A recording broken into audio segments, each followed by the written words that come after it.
Johannes 2, ons lees weer uit die Afrikaans ou vertaling 53 uit. Jesus verander die water in wyn by die bruiloft te Kana. En kom ons lees daarvan in vers 1. En op die derde dag was daar 'n bruiloft te Kana in Galilea en die moeder van Jesus was daar.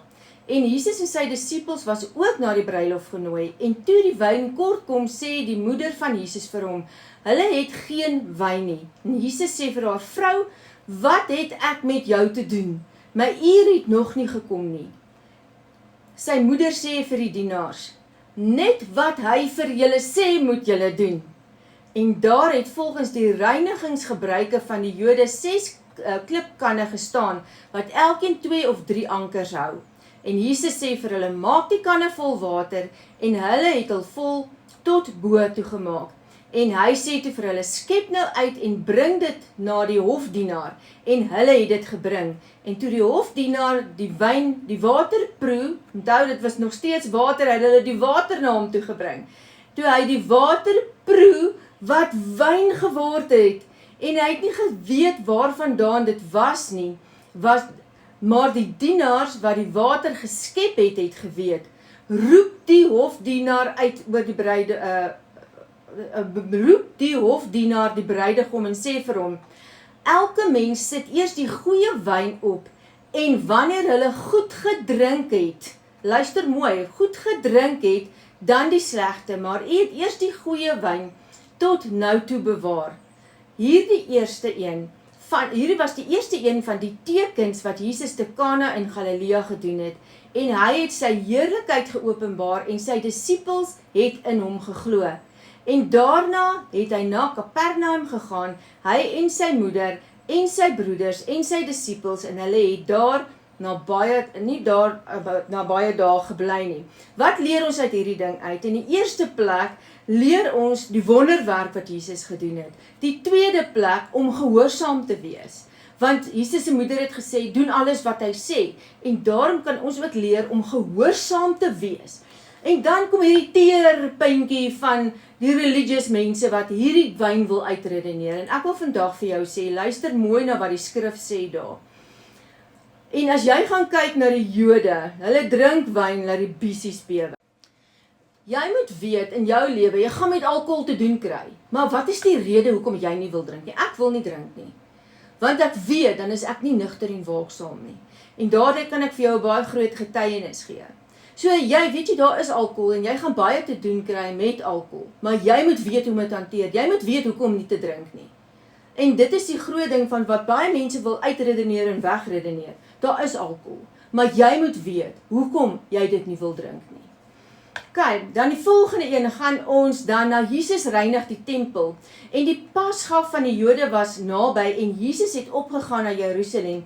En hy het in die tempel gevind die wat beeste en skape en duwe verkoop het en die geldwisselaars wat daar gesit. En Jesus het 'n sweep gevleg met toutjies. Nou jy kan hierdie hele gedeelte gaan klaar lees. En ek wil net met jou vinnig hierdie deel, want ons het nie so baie tyd om klaar te lees nie, maar die hele deel het gekom en Jesus het die tempel gereinig. Waarom?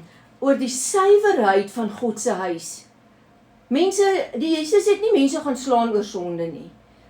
Verstaan dit baie mooi, Jesus het nie mense gaan slaan oor sonde nie. Hy het die huis van sy Vader gaan reinig. Hy het vir hulle gesê, dit is 'n huis van gebed. Julle maak die huis van my Vader 'n handelshuis en dit is nie wat dit moet wees nie.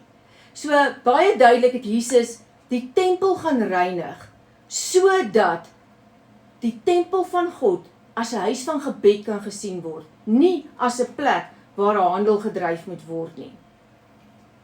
Kom ons lees verder daar in Johannes 3. Nou Johannes 3 het ons nou reeds al lekker gelees, wat Johannes 3, wat hy vir ons gesê het, van die wedergeboorte, en dit wat uit die vlees gebore is, hy's vlees, en dit wat in die gees gebore is, hy's uit gees. So ek gaan nie Johannes 3 weer verder behandel nie, want ons het al baie deur Johannes 3 gepraat, maar ek wil net Johannes 3 vers 16 vir ons uitlig, Want so lief het God die wêreld gehad, dat hy sy eniggebore seun gegee het, sodat elkeen wat in hom glo, nie verlore mag gaan nie, maar die ewige lewe kan hê.